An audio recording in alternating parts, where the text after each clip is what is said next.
I hope that the comments I'm about to make will not offend the questioner too much and some people around here. I think there is a fundamental misstatement of the issue in the question. We can no longer continue to make policy for ourselves, in our country, in our region, in our continent, on the basis of whatever support the Western world or France or the European Union can give us. It will not work. It has not worked, and it will not work. Our responsibility is to charter a path which is about how we can develop our nations ourselves. It is not right for a country like Ghana, 60 years after independence, to still have its health and education budgets being financed on the basis of the generosity and charity of European taxpayers. By now, we should be able to finance our basic needs ourselves.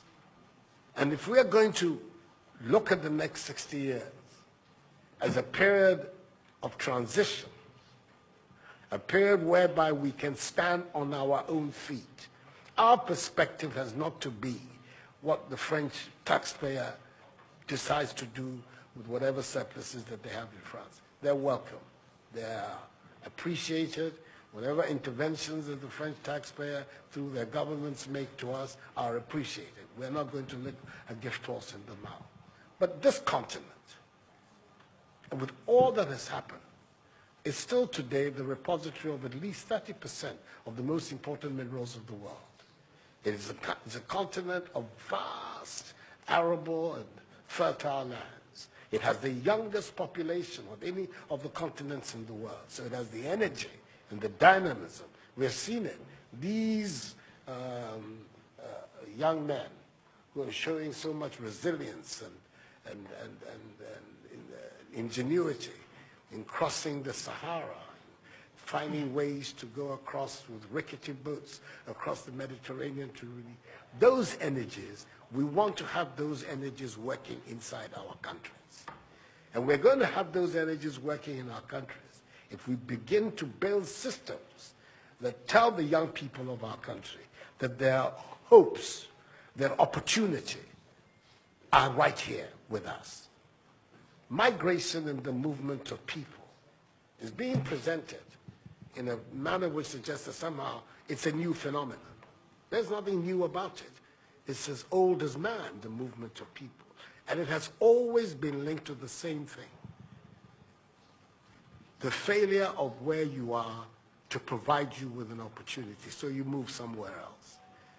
Those of you who are familiar with 19th century European history would know that the biggest wave of immigration in 19th century Europe, the latter part of it, came from Ireland and from Italy.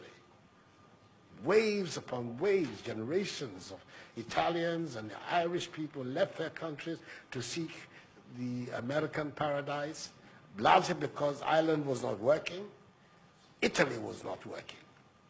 Today, you don't hear it. Italian young people are in Italy. Irish young people are in Ireland. We want young Africans to stay in Africa. And how are they? And it means that we have to get away from this mindset of dependence. This mindset about what can France do for us. France will do whatever it needs to do for its own sake. And when those coincide with ours, tant mieux, as the French people say.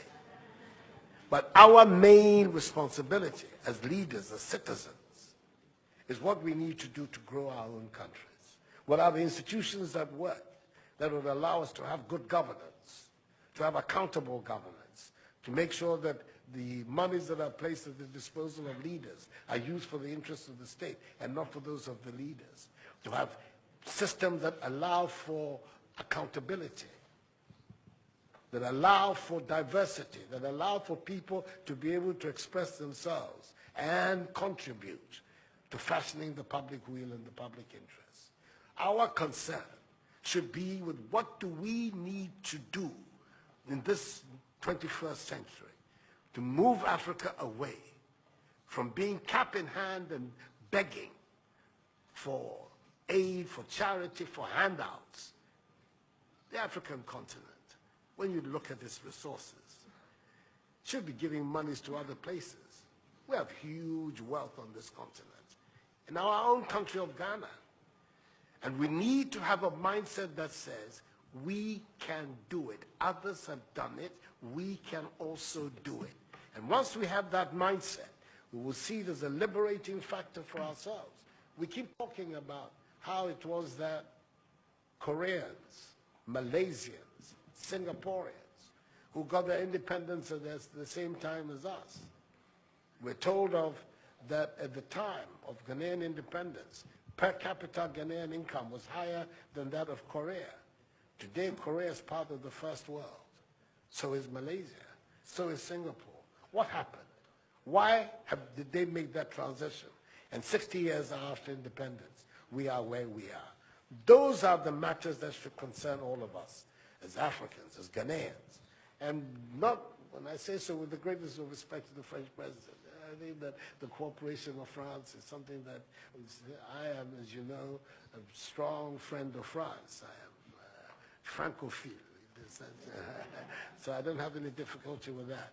But I'm talking about our own propulsion, what we need to do to get our countries to work so that we can create the conditions that would allow our young people to forego this hazardous effort to get to Europe. They're not going there because they want to. They're going there because they don't believe they have any opportunities in our countries. So that should be our focus. And I believe that with that if we change that mindset of dependence, that mindset which is contingent on aid and charity, we would see that in the decades ahead of us, the full flowering of the African peoples would take place. And that new African personality that was talked about at the time of our independence will become real and imminent in our time. That's what I'm saying. I hope that I'm not upsetting the questioner or even some of my friends who are here. But these are my strongly held beliefs. And that is the reason why I've adopted as the slogan of my presidency, of my period of the Supreme Office of Ghana, that we want to build a Ghana beyond aid, a Ghana which is independent, which is self-sufficient, that is capable of standing on its own feet and building its own life. We can do it if we have the correct mindset to do so. Mr. President, those are my contributions.